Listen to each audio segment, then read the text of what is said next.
So in this project, I'm using two Arduinos and two XBs module. In the first XB, it is acting as rotor mode, which is connected to the MPU 6050, an accelerometer sensor, and then the second Arduino that connected to the XB that acting as coordinator, that is connected to the computer.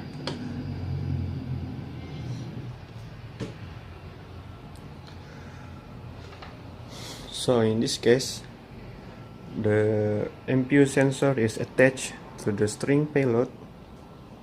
This is the load that hanging to this body.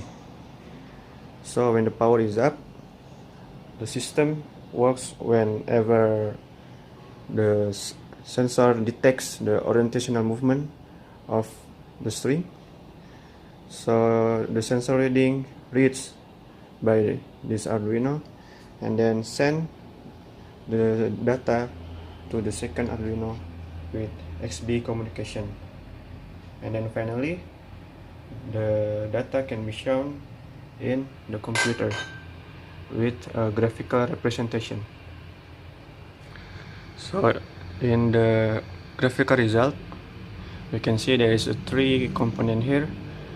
The red line is the yaw component, and then yellow is roll, green is pitch. So this is in a steady line because my sensor is not moving. So when I move the string with the sensor, there is a change in the graph.